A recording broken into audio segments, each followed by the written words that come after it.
Well, the housing market has been on a bit of a roller coaster here recently. You know, those rates continue to go up, and it's a tricky time for home buyers. Mark Lamkin with Lamkin Wealth Management is here to help guide us through that. But first, we have to address these pants. Right. Halloween. I'm trying to match you. But I was going to be spooky. Trying to match me. I'm not going to see you before Halloween. I had to wish the viewers happy Halloween, the whole bit. Sam is the director today. He mentioned maybe we ought to give away those pants on the prize wheel. No. Poppy has to have these to go with Ella trick-or-treating. That's something else. You That's know, right. you always bring it. I had the jacket to match, so I toned it down. Of course you do. I had to tone it down, you.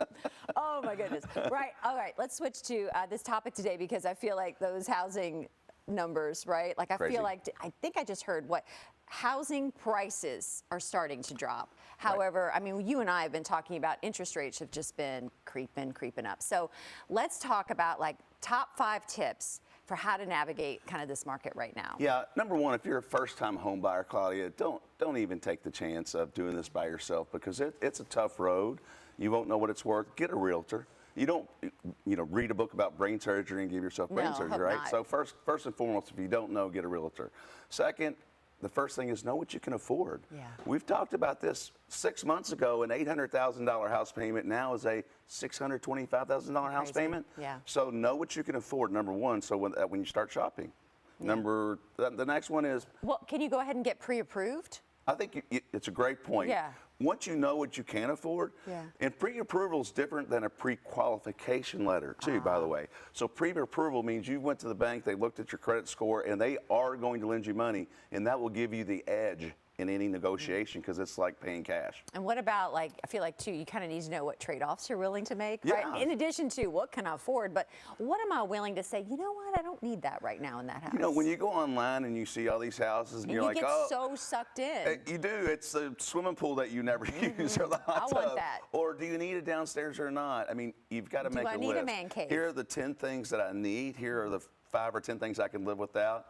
And search within those parameters or have the realtors do that within your pre-approval and you know what you can afford. So those are the best tips I can give you because mortgage rates are still going up. They sure are. And the other thing, and you think a little bit more too. I think we could, by the end of next year, I think we could hit 9% on mortgage rates. I really do. You know, at some point too, do you need to kind of reassess, you know, maybe I need to be honest with myself and explore other ways to get that first piece of real estate. Yeah, and there's a couple ways. You don't have to be a homeowner just to be a land or be an investment owner. You can also look at duplexes where you go in and live one, someone else is paying the whole bill for you.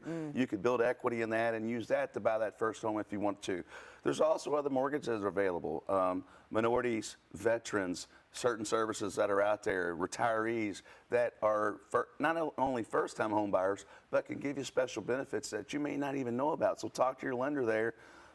Make sure home inspection too. You don't want to buy a house that's like just torn up with termites. We went through this whole thing where people were putting cash offers down with no home inspections, and they could lose their tail on that. So make sure you have a good home inspector, good realtor, good mortgage lender, and obviously insure it properly. And I feel like this brings me to my last point perfectly, is that you really have to know the process, right? Like you got to do your homework before you even get into it to know what is this? There are so many things that go into buying a house and so many mistakes that someone can make. That's why I don't want to go to a doctor that's seen me for the first time. I want to go to a doctor that's done this 100 times. And it's the same thing. In a good realtor, if you don't know what you're doing, and I'm not a realtor, right, but can earn that commission that they make because they can prevent you from maybe making a big mistake because you and I can't sit on our computers necessarily without a lot of work and see what they can see a lot of other house things. Is selling. Yeah. And there's a lot of people, they're going to find themselves upside down on those houses. And the last thing I'll say is knowing what you afford. I just thought of this. Lenders look about 28 to 30% of your total debt payments. So that can kind of give you an idea of what's called a debt ratio, how much debt payment takes up of your annual income. And they'll look for that to be 30% or less. So that gives you kind of a starting point. All right, Mark. We're trick-or-treating later upstairs. Some kids are coming by. I may scare them. I have a face for radio. Well, warn them. All right. So if you're interested in getting a little bit more information or scheduling your first visit with Mark Lamkin, just head on over to lamkinwealth.com or give him a call at 690-6764.